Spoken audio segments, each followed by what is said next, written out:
আল্লাহ আমাদের পাপের কারণে, আমাদের অপরাধের কারণে কোনো মুসিবত দিয়ে আমাদেরকে পরীক্ষার মধ্যে ফেলে দিও না। আল্লাহ আমাদের জিন্দা মুর্দা মা বাবার প্রতি রহম ফরমাও। তোমার হাবিবের জিন্দা মুর্দা तमाम উম্মতকে মাফ ফরমাও। আয় আল্লাহ, অনেক দূর দূরান্ত থেকে মুসল্লিয়ানে কেরামে মসজিদে হাজির হয়েছেন।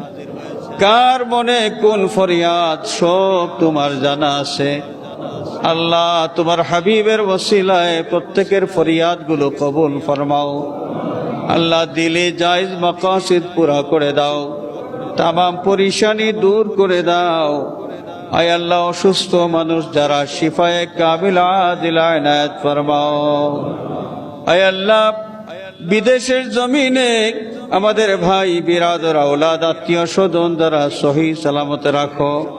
হালাল রুজির তৌফিক দাও, রুজির মধ্যে খয়রের বরকত এনায়েত ফরমাও। বিদেশ যাওয়ার চেষ্টায় যারা আছেন আল্লাহ কামিয়াবি এনায়েত ফরমাও। আয় আল্লাহ, দুনিয়ার মজলুম মুসলমানের প্রতি দয়ার নজর ফরমাও। জালিম কাফিরদেরকে মখুর আর মগলুব করে দাও। বাংলাদেশের উপর রহমতের নজর ফরমাও।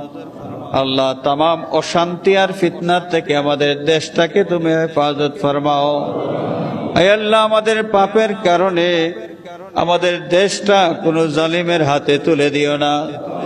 আল্লাহ, আমাদের পাপের কারণে কোনো জালিমকে আমাদের উপর মুসাল্লাত করে দিও না।